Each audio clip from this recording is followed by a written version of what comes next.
السلام علیکم ناظرین۔ ایک روایت سے معلوم ہوتا ہے کہ حضرت زکریا علیہ السلام کے وقت میں بنی اسرائیل کی قوم میں ہینا نام کی ایک عورت تھی اور اس کے شوہر کا نام عمران بن لاسا تھا اور یہ حضرت سلیمان علیہ السلام کے اولاد میں سے تھی۔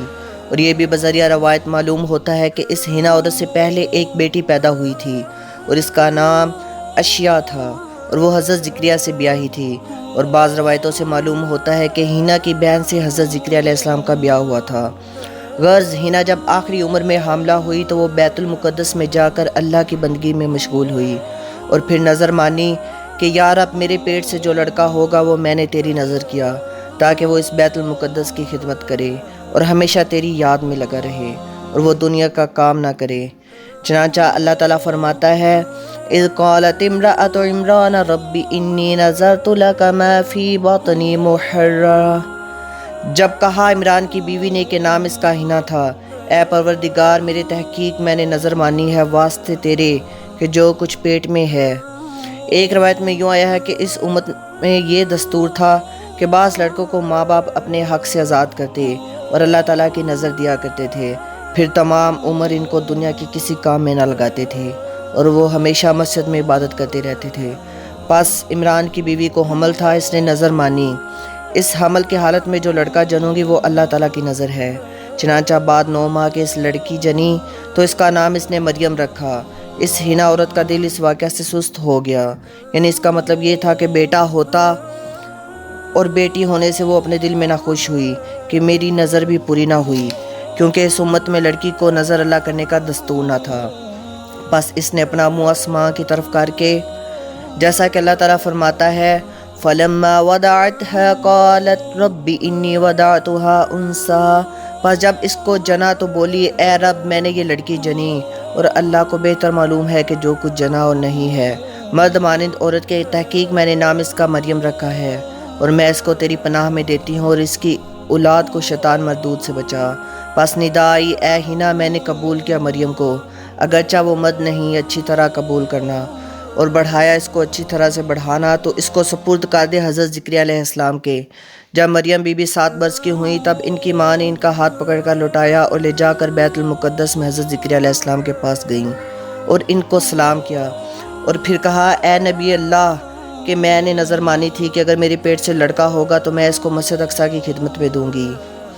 جب میں نے لڑکی جنی اور میں نے اس کا نام مریم رکھا اور اس کو لے کر آپ کی خدمت لائی ہوں تاکہ وہ مسجد میں رہے اور مسجد کی خدمت کرتی رہے۔ چنانچہ حضرت زکریا علیہ السلام نے مسجد اقصیٰ کے مصوبوں سے دریافت کیا کہ اس کی پرورش اور خبرداری کون کرے گا۔ تب وہاں کا ہر شخص کہنے لگا کہ میں اس کی خبرداری کرتا رہوں گا۔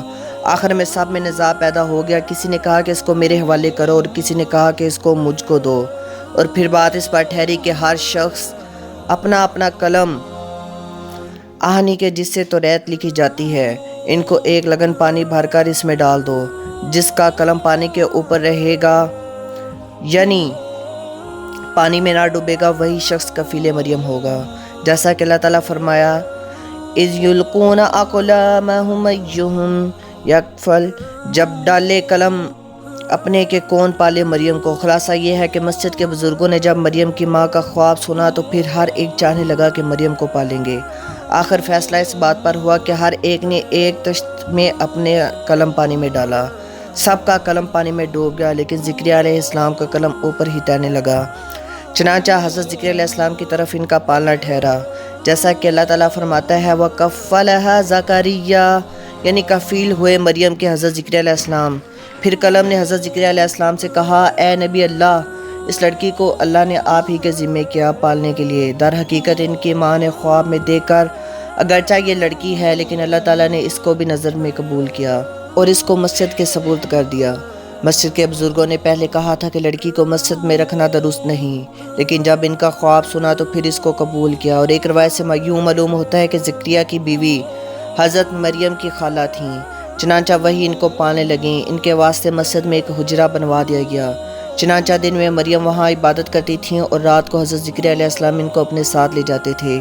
ایک دن حضرت زکریا علیہ السلام حضرت مریم کو مسجد میں ایک حجرہ کے اندر بند کر کے اپنے گھر چلے گئے۔ چنانچہ جب ان کو یاد آیا تو ایک آہ ماری اور نہایت افسوس کرنے لگے کہ میں نے کیا کام کیا کہ لڑکی کو بے گناہ بھوکا پیاسا کوٹری کے اندر بند کر کے آیا ہوں۔ کبھی شاید مر نہ گئی ہو۔ جلدی سے جا کر مسجد کے حجرہ کا دروازہ کھولا تو کیا دیکھتے ہیں کہ مختلف انواع و اقسام اور طرح طرح کا کھانا اور میوے ان کے سامنے دھرے ہیں اور حضرت مریم نماز پڑھ رہی ہیں۔ جب انہوں نے نماز سے فراغت کی تو حضرت زکریا نے پوچھا، ہے مریم، یہ کھانا اور میوے بند کمرے میں کہاں سے آئے اور اس کو کون لایا؟ وہ بولیں کہ یہ کھانا اور میوے اللہ تعالیٰ کی طرف سے آئے ہیں اور ان کو فرشتے لائے ہیں، جیسا کہ اللہ تعالیٰ فرماتا ہے کلما دخل علیہا زکریا المحراب، جس وقت آئے حضرت زکریا علیہ السلام مریم کے حجرے میں، پایا اس کے پاس کچھ کھانا۔ بولے، اے مریم، کہاں سے آیا تجھ کو یہ کھانا؟ بولی مریم کہ اللہ تعالیٰ کے پاس سے یہ آیا ہے، یہ رزق اور وہ دیتا ہے جس کو چاہتا ہے بے حساب۔ حضرت مریم نے اس کے لیے بے حساب کہا کہ یہ کھانا بہشت سے آیا تھا اور نعمت بہشت کی بے حساب ہے۔ پس اللہ تعالیٰ نے مریم کو 3 رات دن بہشت کے کھانے سے پرورش کیا۔ اس کے بعد فرشتوں نے کہا، اِذْ قَالَتِ الْمَلَائِكَةُ يَا مَرْيَمُ إِنَّ اللَّهَ اصْطَفَاكِ وَطَهِّرَكِ، اور جس وقت کہا فرشتوں نے، اے مریم، تحقیق اللہ تعالیٰ نے برگزیدہ کیا تجھ کو اور پاک کیا تجھ کو سارے جہاں کی عورتوں سے۔ اے مریم، تو بندگی کر اپنے رب کی اور اس کو سجدہ کیا اور اسی کو رکوع کر کیا ساتھ رکوع کرنے والوں کی۔ چنانچہ یہی خطاب حضرت مریم پر خاص طور پر ہوا۔ چنانچہ میں اس پر حضرت مریم علیہ السلام کے واقعہ کو اکتفا کرتا ہوں۔ واللہ اعلم بالصواب۔ پلیز اس چینل کو سبسکرائب کر دیں اور بیل آئیکنز دبا دیں تاکہ مزید آنے والی نئی ویڈیوز اور اپڈیٹس آپ کو بر وقت ملتی رہیں۔ شکریہ۔ اللہ حافظ۔